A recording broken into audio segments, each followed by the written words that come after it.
Council meeting of February 12th, 2024. So glad to see we have a full house tonight. If you would, please remember to silence your phones. And if you would like to address us during the public comment period, if you could fill out a speaker card, which are there at the podium and they're outside as well.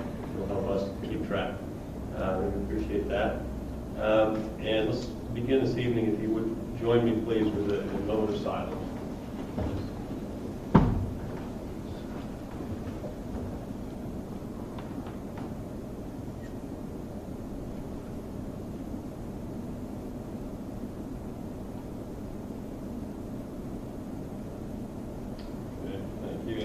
Now, if you join me in the Pledge of Allegiance. Pledge allegiance to the flag of the United States of America, and to the republic for which it stands, one nation, under God, indivisible, with liberty and justice for all.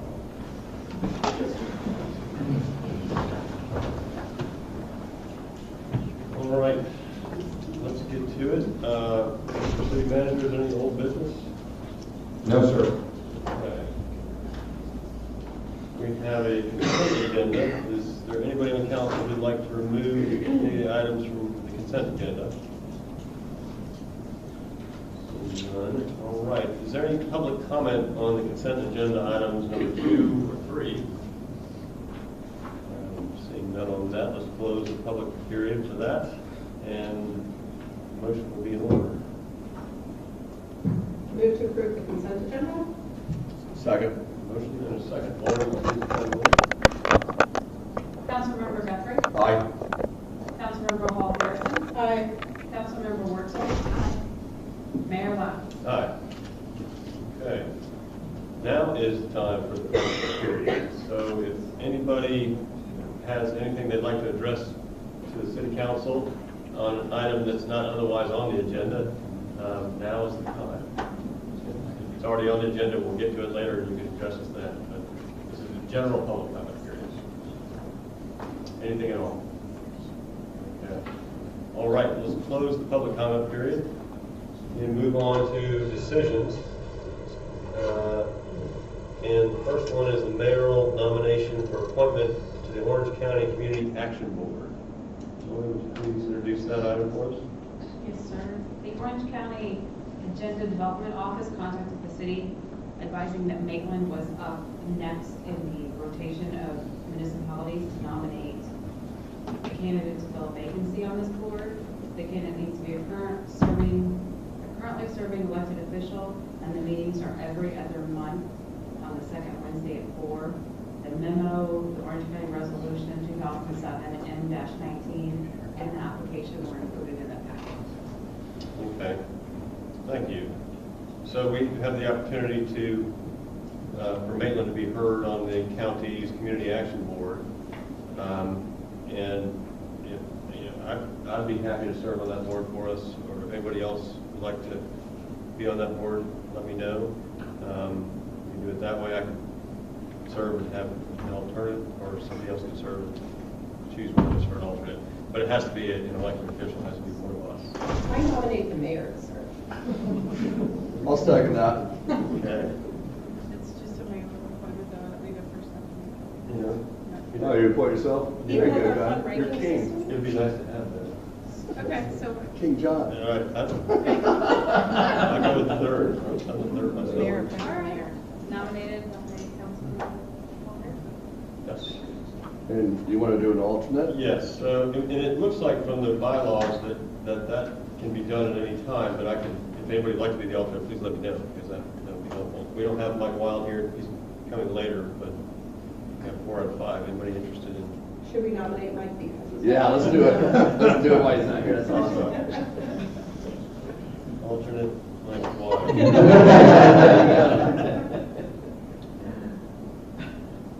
Okay. That's Right.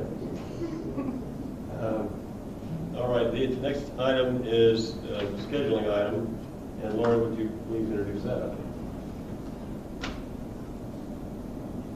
So the February 27, 2023 adopted rules and procedures state that the council will meet on the second and fourth Mondays of each month and require city council action to council or change a meeting.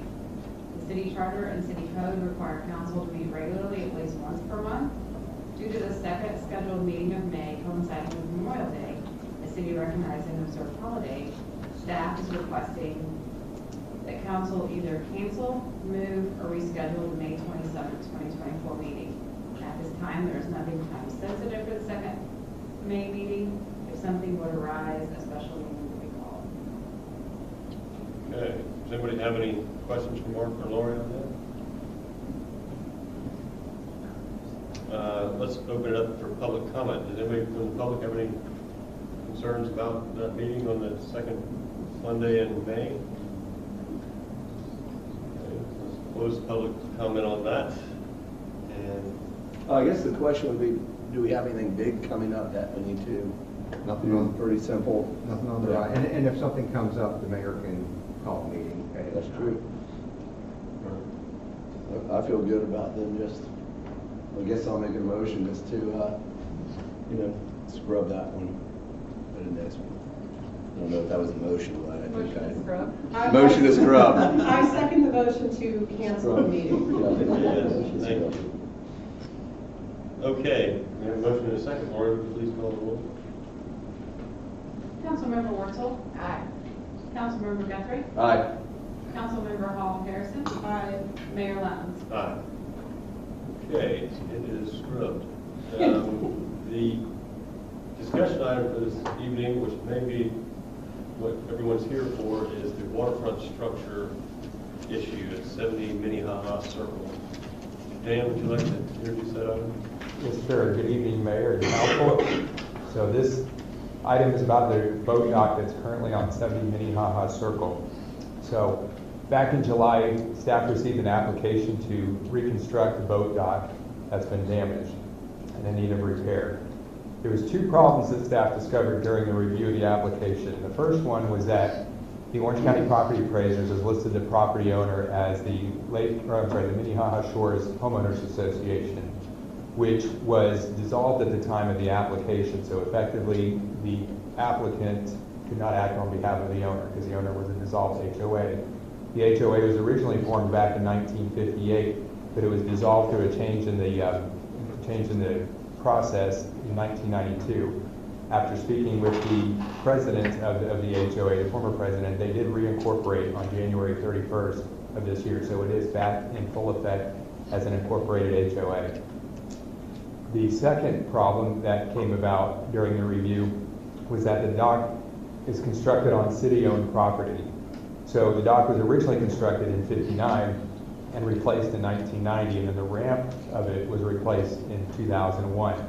So this is a graphic of the property here. The HOA property is outlined in blue. The city of Maitland property starts north of that pink line. So during the review, it also came about that the adjacent properties appear to have structures on city-owned property. So 50 and 90 Minnehaha Circle also had boat docks that appear to cross over the property boundaries. So after discussing the situation with the city attorney's office, the following were the recommended options for council to consider. Is one, give portions of the property owned by the city to reconstruct the boat dock through a quit claim deed to the three property owners, sell a portion of that property so they could continue to repair, replace the boat dock if necessary, or a last option would be just deny the permits and future permits as they come in. So in theory, should the council consider giving the land or selling the land through the quit claim deed, what we would do is just extend the property lines, cut it off, and that would be the property that would be therefore either given to the city or given to the property owners or sold to the property owners. So what staff is requesting is that we're seeking council direction on the preferred option, the preferred resolution to the docks located at 70 Minnehaha Circle, as well as the adjacent property owners east and west of 50 and 90 Minnehaha Circle. With that, I'll be happy to answer any questions. Thank you, Dan. Does anybody have any questions of Dan? Dan, do we know when the ramp was put in? Originally, I believe it was when the original dock was put in, but yes, in 59. In 59? Okay. So you know, my thought in all this is that I remember back, and everybody else might, if you go down Lake Howell Road, you'll see what I think they call it the waterfall. It's called the waterfall, but really I think that's a weir back there, like it's a little dammed up. And I think through the years what happened was, you know, that property was underwater, and that reduced the amount of water in that lake and produced that land. So, I mean, that's to no one's fault. It's not like we've been going out there and treating it and putting money into it and everything, you know. So, I mean, so that was almost, what, 40 years ago? A little over 40 years ago that they were doing that. Would I be right with it? Close to 60. Yeah, close to 60. Well, I'm only 50. I'm only 55. But yeah, okay. All right.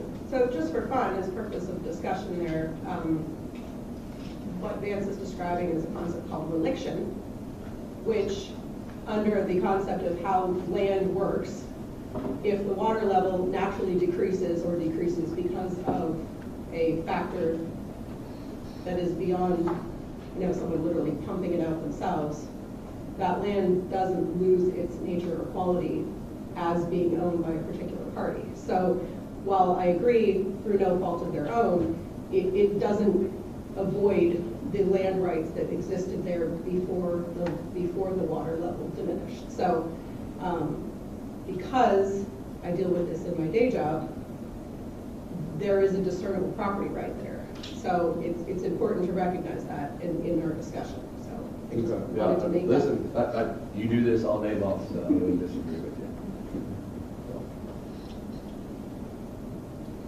Okay. Well, this is an item for discussion.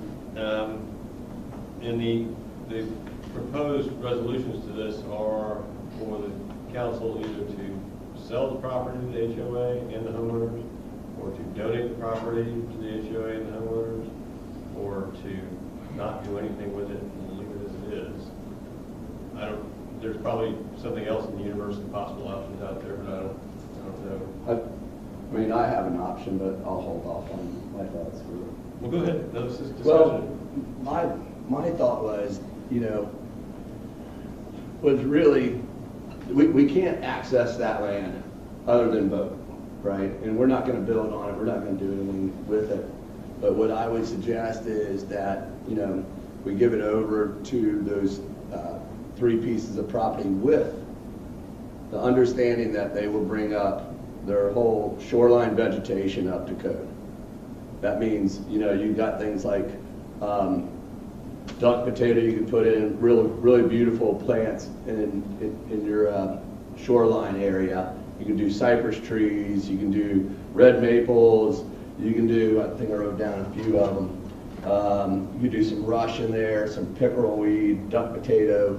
That would be really attractive, but I think I would say we give it to them with that understanding that they would bring it up. All 3 of those would be brought up to code. That's an interesting idea. Does anybody else have any thoughts about this? The parts that we're talking about, part of the shoreline that's not up to code, because wouldn't a conveyance require that anyway, or is it just separate pieces of property? You're the lawyer. Why? You tell me. No, as a factual matter, like what part of, you obviously must know something about shoreline not being up to code because you. Well, I looked on Google Maps and it looks like, you know, there's a little, like one has a little white sand beach area and I don't really see any shoreline vegetation on any of the properties. It looks like it's been cleared out. So all I would say is just, you know, bring it up to code if needed. I mean, I can't get a great view of it from the Google Maps, but kind of what I saw was a little bit cleared. So that way, you know, it'll clean up the lake, and plus the plants I named are beautiful plants, you know, there are little flowers on them and stuff. So. Well, because we actually have an audience, not a hypothetical one that I usually refer to when I talk, lest anyone think that our lack of discussion reflective of lack of thought. I'm sure everyone like myself has spoken, to Mark or other staff about it, which is part of why I don't have any questions, because I got my questions answered by Mark today. But for sake of the audience, one of my questions was just, do we need this property for anything? Which is obviously an obvious question, and it was part of how this happened is that we didn't necessarily know that was our property, right? Which makes sense when you talk about how it used to be underwater and things like that. So certainly it's difficult to miss random pieces of property that we didn't even know we owned. So I don't see a reason not to agree regarding a conveyance to the HOA. My other question was, can we make sure that, because now that we know about it, if we kept it, we'd have to take care of it or do something with it. And so I see that as sort of a win-win in that sense. And also just unrelated to this particular situation, are we making sure that we can do what we can do to discover any other surprises that may exist around our beautiful city, which I've been assured is already occurring. So those were my primary concerns or questions, and those were answered. So I don't have any issue with that conveyance as well. Yeah, my thoughts are similar. I don't see there's any real city interest in maintaining this property or keeping this property, and there is maybe some significant potential liability in the city maintaining this property, keeping this property, because we can't really access it and don't really control what happens there. And folks who are right there and would like to access it and control it can handle that better than we can. And so I'd be in favor of a conveyance to the property or the adjacent property owners. Did you like my idea with Well, I'm bringing it up to code? I'm struggling with what does up to code mean as far as. So you can clear, if you have a 100-foot lot, you can clear 50% or 50 feet. Mm-hmm. And from your shoreline, that means you have to keep some kind of vegetation on your shoreline. A good example is if you go around Lake Sedalia, you'll see people have some pickerelweed and duck potato and stuff that they put in the lake they take out the stuff they don't want, but then they just replace it. So they don't want lily pads and they don't want cattails. They just replace it with something else, and that brings it back up to code. Other than stripping all the lake of all the vegetation that helps filter the water and keep the lake clean. Mm-hmm. And so the way I understand it is, up to code practically means if somebody comes in and wants to take their vegetation out, so they would come to us for a permit to remove vegetation, and so that's the code where the code enters into the issue is when somebody wants to take it out rather than. That's how it's supposed to work. Yes. Yeah. So I don't have a problem with requesting that to the extent that there is cleared off area that it be revegetated. I don't have a problem with that. I don't think, excuse me, I swear I'm not sick anymore. I cannot get rid of this cough, so I apologize to everybody. I don't think, from my perspective, that the city's intended, use of the property is at all in dispute. What concerns me, and this is a follow-on to all of these conversations we've had about boat docks recently, is the precedent that we are setting because we are working with a lack of guidance. And when we get to the perspective of decisions that we are making that bind us and future councils as precedent because we don't have specific guidance, we put ourselves in a position where the only guidance we have in the future is the guidance of the things we've done in the past. And what I'm looking to here is similar situations where we have a piece of land that is owned by the city that is inaccessible to the city, which is accessible to a private owner, yet the city still has a right to that land. And I'm thinking specifically of the very recent situation we had, what was it, 6-8 months ago, where the residents up behind Mayo, where the wall the brick wall is actually the city property, and then there's a setback of 10, 15 feet inside of this, inside of the property boundary, which actually belongs to the city, but the city can't access that public land because it's on the other side of a brick wall. And so the residents there were asking, refresh my recollection, to put up a fence and to make private use of public land that was otherwise inaccessible to the general public.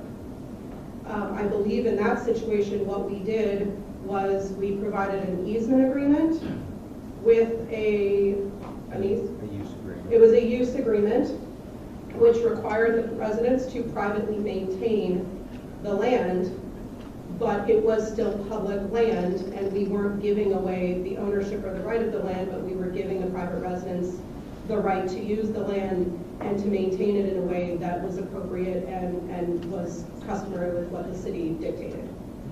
I think that that is our best guidance in this situation because we have a similar situation. Yes, it's a body of water, not a wall, but once again, we have this situation right here where I hear members of council saying, let's just give the land away, it has no value to us.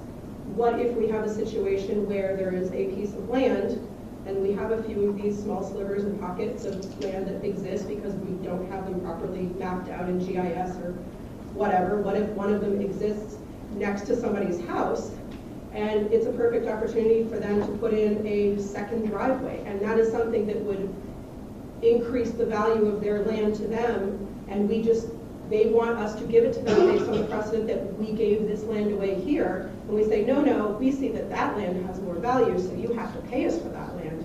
Well, we've set a precedent here by saying, no, we just gave the land away. I'm concerned that if we are setting precedent that we need to be consistent with what we're doing. So that's where I'm at, and I think the best guidance we have is what we did on Mayo. Can I mean, you bring up Mayo, but I think there's a difference between Mayo. I would say more the guidance of what we did on Lake Catherine, because Mayo, if I'm right, it's heritage land, and I think we have a 99-year lease on it, right? $1 a year. Is that right with Mayo? It's a family-owned. No, but it's heritage land. Okay, I was wrong with that, but yeah, that's heritage land.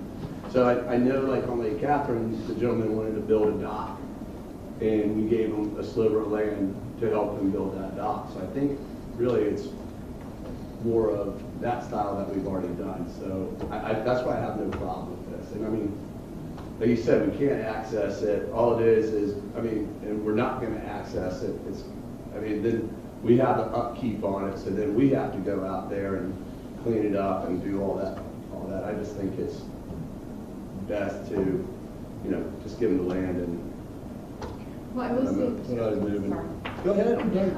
I will say too, just in terms of, because I was very concerned about, I was very vocally concerned about precedent and things like that when we were talking about the boat dock situations, which were different in the sense that we were acting as a judicial body when we were doing that. And so I get very concerned, as I think we all do, with precedent and those things when we're acting in a judicial sort of or quasi-judicial capacity, because that truly, like precedent truly has legal significance in that circumstance.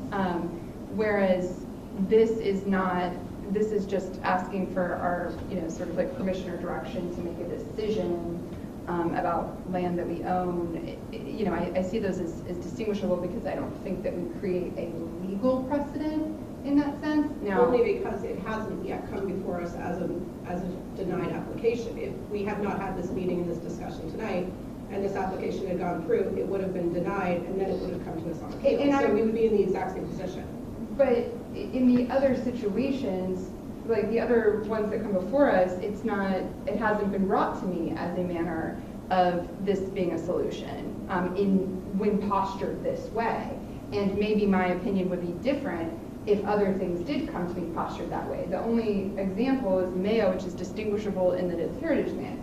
So it limits what we legally can do with that land or how we can convey it. Whereas if this was coming to us after a denied petition, and perhaps that's why it was wisely brought to us at this juncture as opposed to on the other end of things, then I probably would feel different based on all the discussions we have had acting in that capacity. But I think that the only precedent, sort of concern of precedent really, is one of concerns of unfair treatment or something like that, which are more ineffable or, kind of subjective. And I think in those situations, I feel much more comfortable looking at the facts that come before us. Whereas we're not legally postured at this point in time as a quasi-judicial body, so I don't think it has any legally binding precedential value.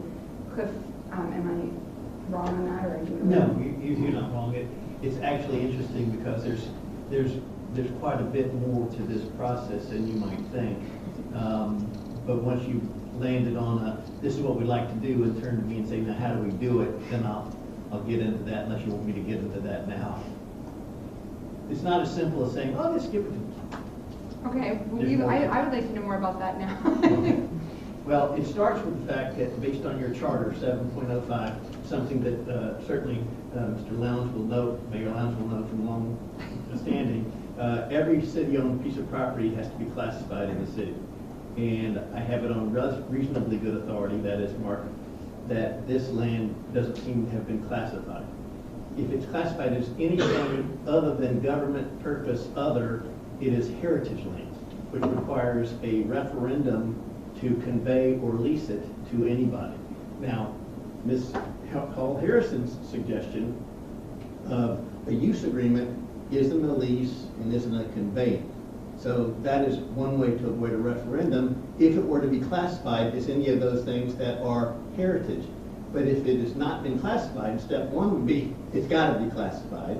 And then step two, based on your charter, even if you don't have to have a referendum, you do have to have an ordinance if you're going to convey or lease it.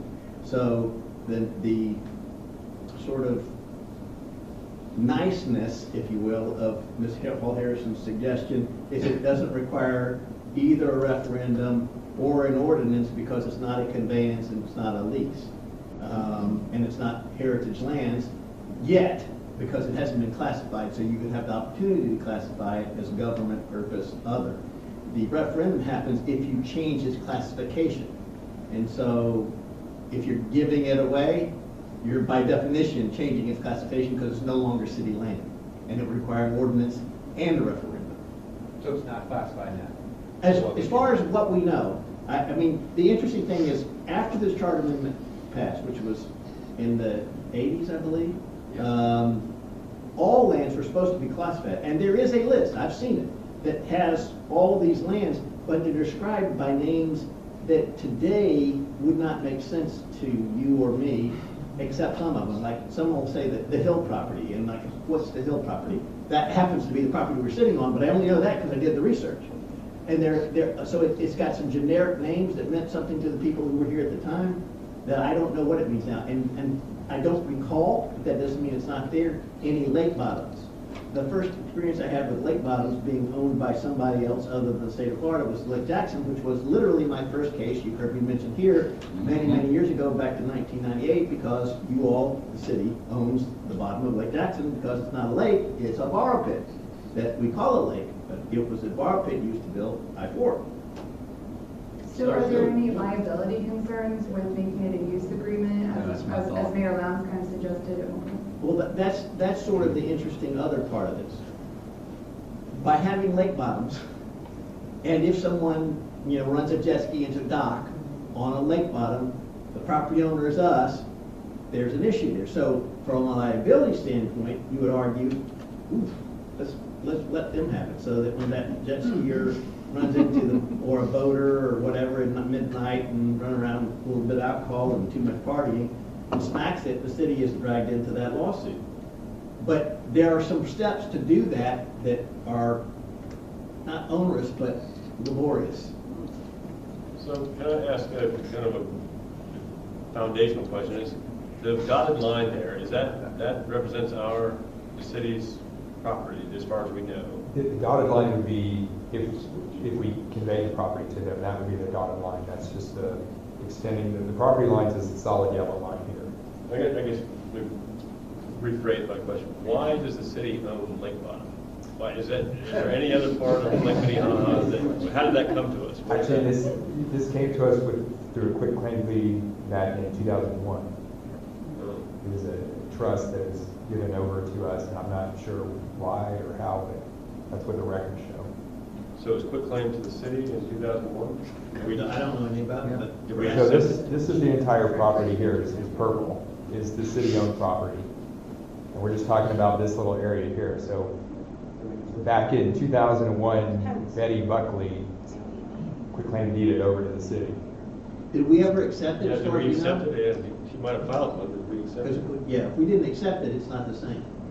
I don't know. Yeah, but that, It's showing up. I don't think we want to go down that road because then you have to chase her down. I don't know that we want to ask that question. The heirs To be honest are- with you, I don't think we want to ask that question. Well, we didn't Doesn't just get matter a if public it's record. building or Well, if it's a quick claim deed, not necessarily.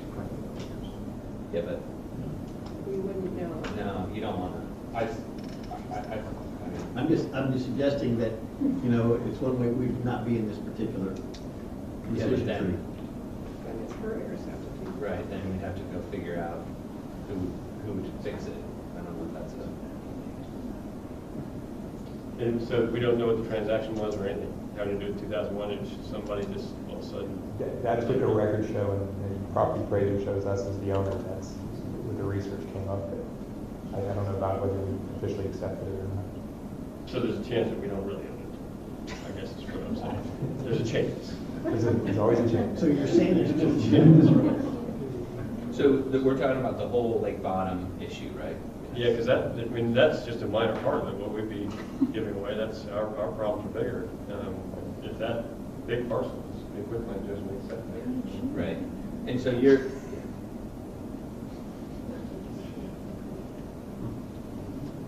Well, so we're not gonna solve this tonight, clearly, but so what staff is doing is looking for direction from us to figure out what they need to do to bring it back to us to help make decisions, and at which time we can include everybody in the discussion. And by that I mean everybody who's interested, and that I assume is most of the people in this room. So one thing I'd be interested to know is, you know, what a use agreement might look like. Might that be something that folks are amenable to? If that gets everybody where they want to go,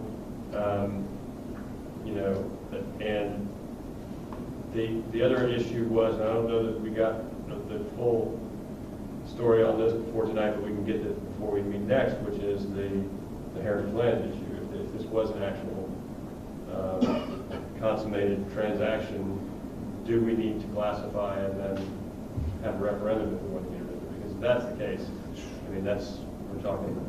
Mayor, A couple of years. Mayor, under that scenario, you would only be classified anything but government other, so you would have to classify it park, historical, botanical, environmental. There's always the government other category. that we And have if to you do that, classify. it's not here. Then it's not here. Okay, So gotcha. that's where I was going. I mean, Okay. that was the simple, I think that's the simplest way, right? Yes. So we just classify Yeah. it. Well, other. if a conveyance is in mind or a change of use is in mind, conveyance, which is conveyance, lease, or sale, or, you know, transfer, that's going to require an ordinance, which this would do even if you're giving it away. And if it's heritage lands, it requires a referendum.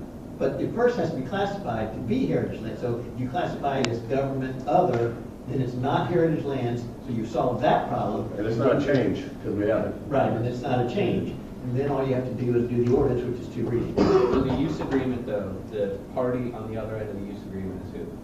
I assume it's an HOA that was defunct, but now has been reinstated. So, but then you gotta rely on, so let's say we were getting liability protection through this use agreement because the HOA's gotta have maintain insurance. Right. Then you've gotta make sure that that HOA is one, not gonna go defunct again. Yeah. And is two, is paying your insurance, and I know, I'm sure it's a voluntary HOA, right? This is not a mandatory I HOA. don't- So I don't- The HOA's gotta get a funding source, which they may not have, they may have, I mean, I think it gets, I'm with you on the use agreement, but the end play of that use agreement has probably got some practicality for everybody else. And That's my thought. there's two proposed private property owner conveyances as well, Right. as to continue on to Mr. Wild's point. Yeah, but I don't know that that's a good solution either because. No, I agree with you.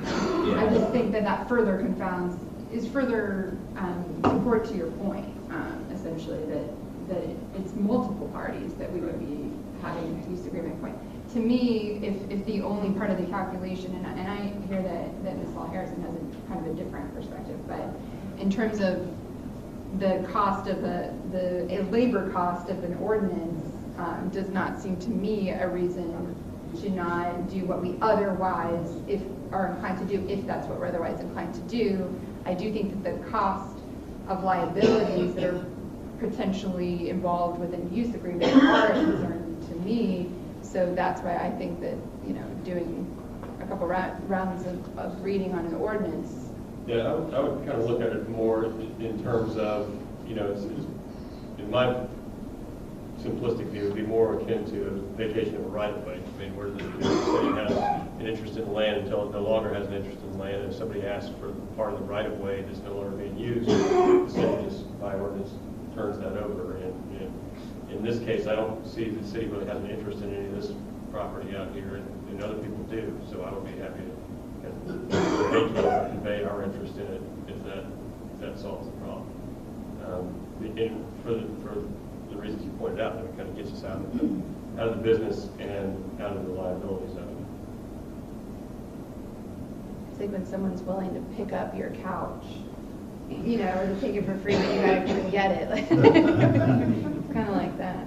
It was hard enough to get it to the curb. So we got to give some direction then. Right. So What's your thought? Aside precedent, what's the thought? What's the concern?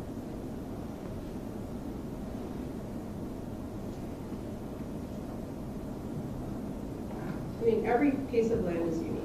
And just because we have not assigned a value to this piece of land that is owned by the city, that again puts us in a situation where,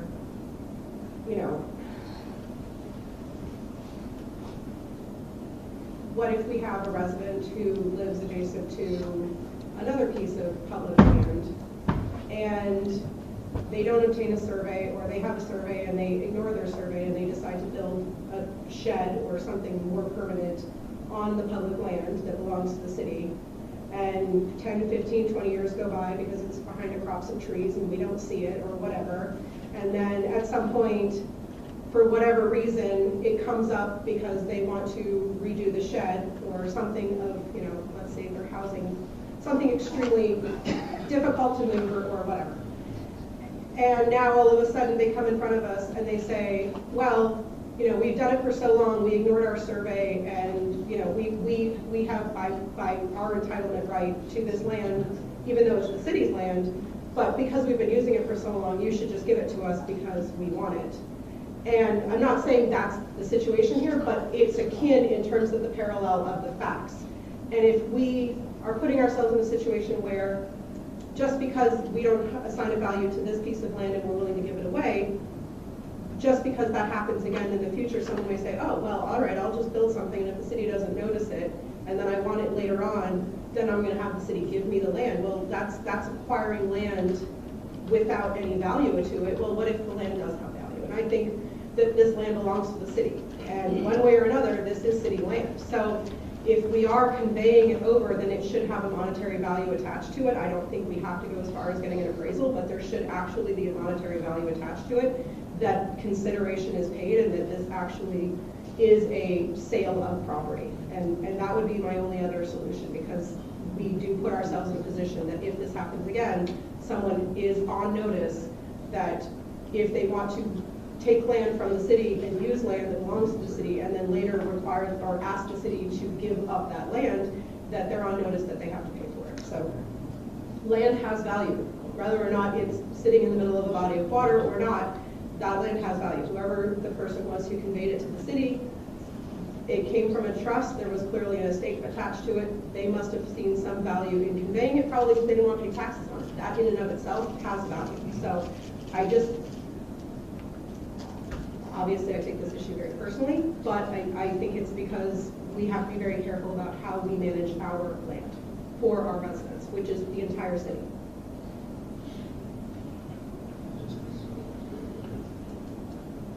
Okay, we have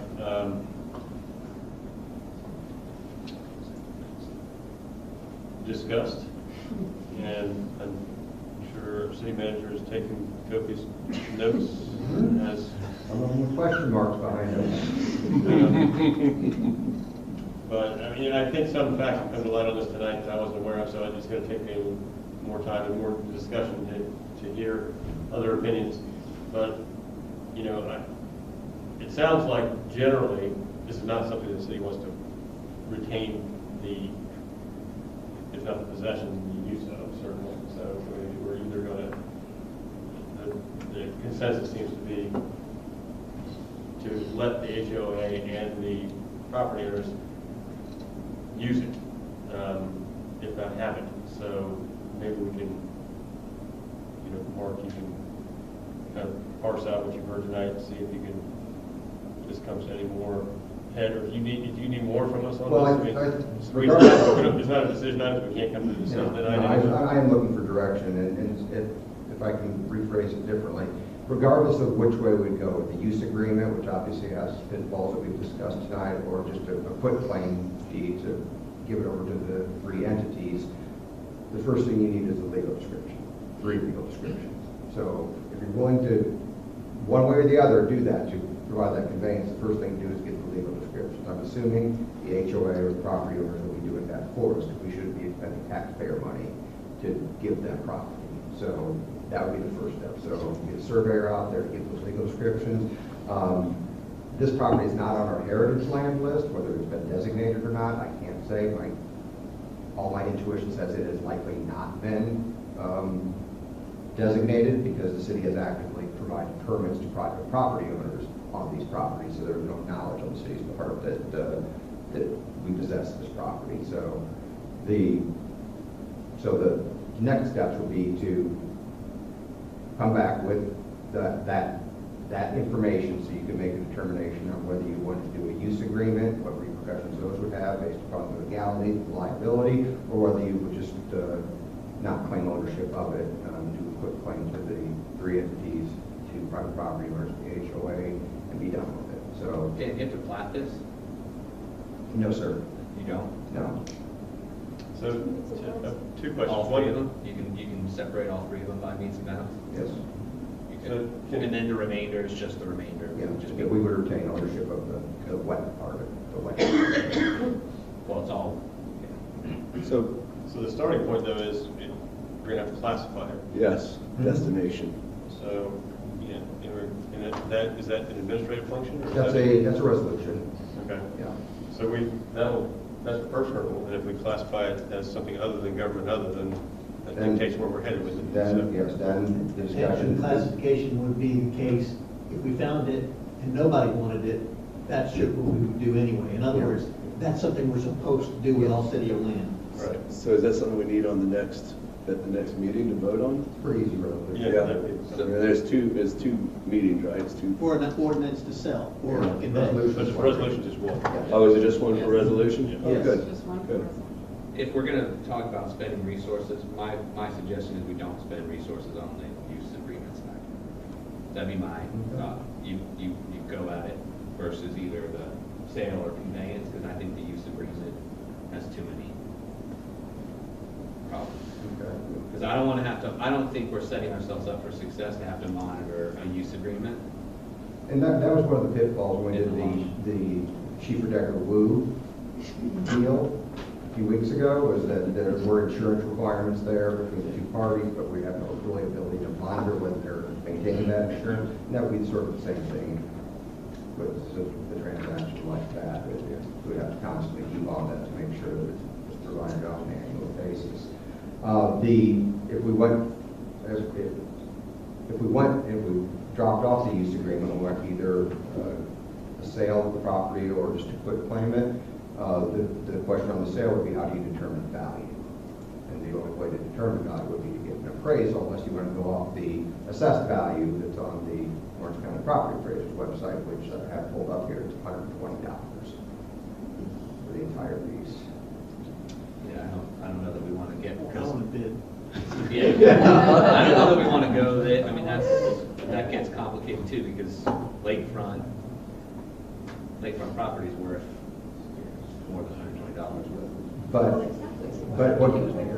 Yes, but The the problem is whether we give it away or sell it or whatever, I'm just saying we move away from, my suggestion, we move away from the use agreement side.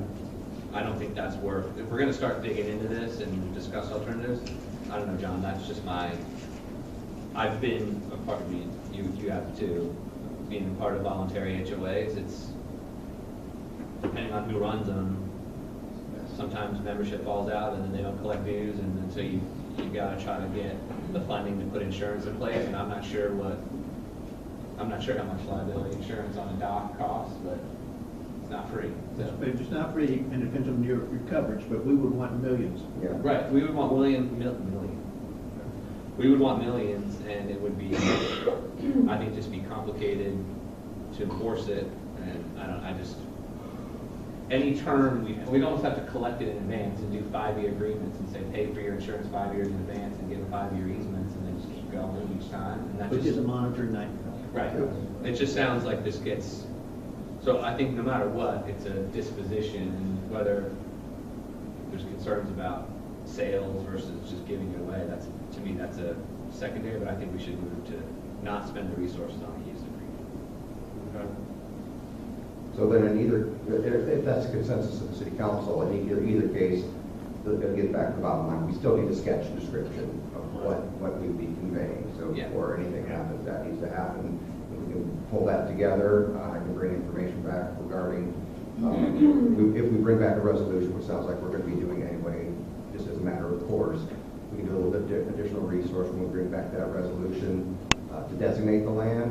We can give you the research we've done at that point in time to help inform your decision making on how to finally dispose of the property. I think that might be helpful. It gives us a little time, gives you guys a little time to think about it, and we can have those discussions with the property owners, the HOA too, to see how they feel about it. Because I think one thing that you mentioned with the legal description, the expenditure of resources and your position on that, which I don't disagree, and I don't think anyone does. That's sort of really underneath part of my considerations about conveyance versus or quit claim versus basically selling it or giving it away. It seems to me, and I may be under a false impression, but it seems to me that a sale, depending on what the terms were, because it's like, well, if it's $120, that's basically nominal. Whereas if it's a true, sale for some sort of other value, it just seems like that would expend a lot of city resources in that process. And so that's part of my consideration and calculation in the giving it away. It's mostly because I'm a nice person, but also not. It's also in the interest, in my opinion, of the city for that reason, because we could expend a bunch of resources preparing for a deal and then it not happen. Yes. And then we're stuck with land that we don't want and liability, and we've expended resources, where it seems there's a lower risk of such unforeseen circumstances if we either do some sort of nominal, $120 conveyance or for free or whatever. So I would just put that up there. Okay. Anybody else have any? I think Mark had that's a great idea. Okay. Okay, take the first initial steps and then bring it back and continue discussion. Yeah. But insurance. Classification resolution, describe the land. Yeah. Okay. Okay, great. That is it for discussion. And thank you all for coming and being with us. I'm sure we'll meet again. I think. But we're here every other Monday. And we're almost at the end here. Reports. Does the city attorney have any reports? I have a report, but my Sentinel may have stolen my thunder if you read the editorial actually written by the South Florida Sentinel, but it covers us, the state, and that is a change which sailed through unanimously, so you can't blame it on one party or the other, of a change to the ethics laws. And depending on your perspective, it's good for public officials, maybe not so good for the public. And what it means is that although you're still going to be required to take the ethics, and whether that's taught by me or somebody else every year, you cannot report an ethics violation unless you have personal knowledge. What that does is that means if you were to read a story about one of your fellow council people where the citizen has done an expose. Something like it happened, for example, to Attorney Kruppenbacher, who recently got sanctioned by the Ethics Commission. And you decided, well, that's not tenable, and we should make a complaint about it. Unless you have personal knowledge, you can't make the complaint. And if you do make the complaint and you don't have personal knowledge, you can be liable for fees and costs.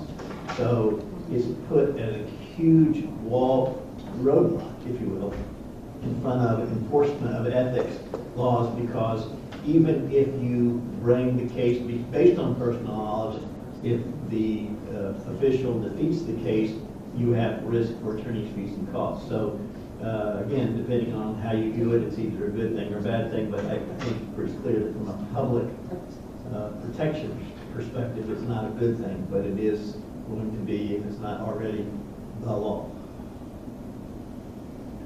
Okay.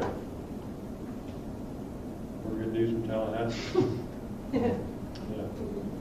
All right, Mr. City Manager. No, sir, no report. Okay. Mr. City No, sir, no report. Anybody? Good news? Not good news, but I was up in Tallahassee last week, and I sat through a couple of, good 45 minutes in the Senate chamber, where they passed unanimously one and then a second bill which preempted municipalities and one on our ability to do things. So our voices as legislators, or to the legislators, is very important, because we have to keep reminding them that, we should have the right to do things in our own city, and the legislature keeps finding ways to take that power away from us. So we did, however, get to meet with staff from Senator Broder's office, so I did get a chance to thank him for giving us the money for the Trails project last year. So that was an opportunity. But the Florida League of Cities is our best advocate to make sure that people are on notice that if they're going to take away our rights, they're going to have to fight for this. Did you tell Mr. Broder, thank you for finding number 6? I did not thank him, so I didn't thank him for it, but ironically I used it as an example of how he thinks that transparency and open records is important in my argument for a bill that would have allowed for more sealed records. So I kind of twisted that one around, and hopefully Well, I was going to say, I was in Tallahassee actually at the same time, and we were aware of that, and for completely different purposes, and similarly met with staff, and not the senator himself. But I spoke with two elected officials not from our area about Form 6, both of whom, one is a senator, so their method of filling it out is by looking at other people's as well. So that answers Mr. Guthrie's question about if there's some sophisticated accountant out there. A senator from South Florida told me he just looks at other people's as a template and hopes for the best as well. So for what that's worth. My only thing is, we have a lake cleanup coming up. Is that right? When is that? I saw Do we know that, Mr. Sergeant? February or something. It's 2 weeks, right? yeah. It's in 2 weeks? When we're doing Sibilia? Yeah, so bring out your kayaks and your paddle boards and let's clean up the lake. Okay. Great. Anything else? All right, we are adjourned.